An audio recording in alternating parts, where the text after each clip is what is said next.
Hello guys, my name is Rakesh Kumar and you guys are watching my YouTube channel. So let's start today's activity. जो हमारा पहला sentence है वह अपने स्वामी का धन लेकर भाग गया है।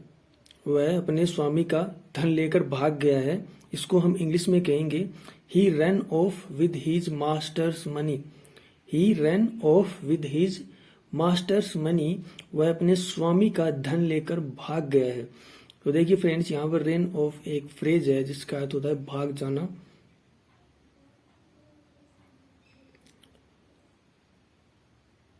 तो चलिए अगला सेंटेंस देखते हैं। तुम अभी भाग नहीं सकते, तुम अभी भाग नहीं सकते जब मुझे तुम्हारी जरूरत है।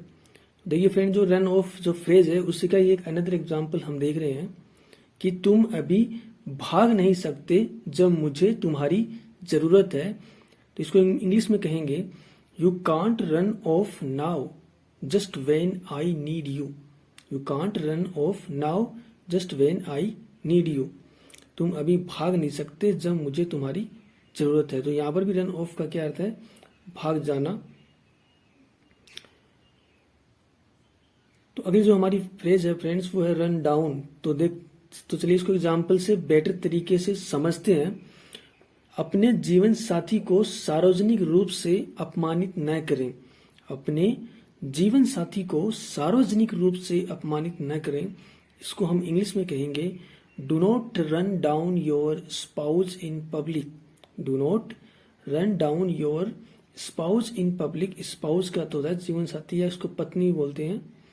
तो do not run down your spouse in public. अपने जीवन साथी को सार्वजनिक रूप से अपमानित न करें। रन डाउन का अर्थ होता है अपमानित करना, किसी को नीचा दिखाना। तो चलिए फ्रेंड्स, रन डाउन का एक और एग्जाम्पल्स हम देखते हैं। देश का परमाणु उद्योग खत्म हो रहा है। देश का परमाणु उद्योग खत्म हो रहा है। तो यहाँ पर रन डाउन का अर्थ खत्म होना, समाप्त होना भी होता है।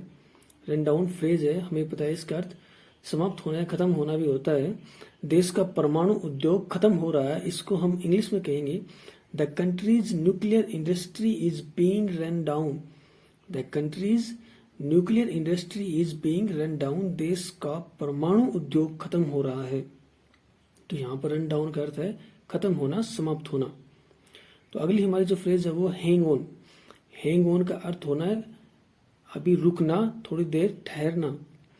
तो इसको भी चलिए एग्जाम्पल से हम बेटर तरीके से समझते हैं। रुको मैं अभी वापस आऊंगी। रुको मैं अभी वापस आऊंगी। इसको हम इंग्लिश में कहेंगे friends hang on I will be right back. Right back मतलब तुरंत वापस आना, अभी लौटना। हैंग ऑन, रुको, I will be right back, रुको मैं अभी वापस आऊंगी। तो यहाँ पर हैंग ऑन का जो अर्थ है वो है रुकना, थोड़ी देर ठहरना। तो hang on I will be right back, रुको मैं अभी वापस आऊंगी।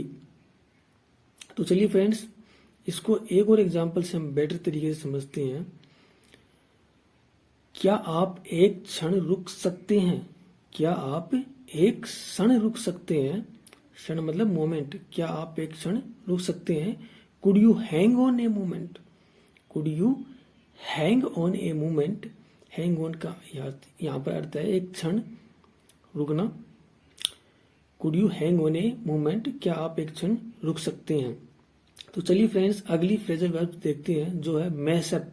हम अक्सर इसको यूज करते हैं, don't mess up me with me. तो चलिए इसको एग्जाम्पल से बेटर तरीके से समझते हैं। इस बार मैंने सचमुच गड़बड़ कर दी है। इस बार मैंने सचमुच गड़बड़ कर दी है। इसको हम इंग्लिश में कहेंगे I have really messed up this time. I have really messed up this time. इस बार मैंने सचमुच गड़बड़ कर दी है। तो यहाँ पर मेस्ड अप का अर्थ है गड़बड़ कर देना, खराब कर देना, जो कोई व्यवस्था है उसको बिगाड़ देना। तो I have really messed up. देखिए फ्रेंड्स, हैव के बाद हमेशा मुख्य वर्ब की थर्ड फॉर्म आती है। तो यहाँ पर देखिए मेस्ड अप आ रहा है, तो मतलब थर्ड फॉर्म आ रही थी I have really messed up this time. This time का अर्थ होता है इस बार।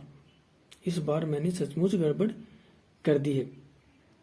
तो फ्रेंड्स, अगर आपको ये वीडियो पसंद आया हो तो please do like and subscribe my channel and thank you for watching this video.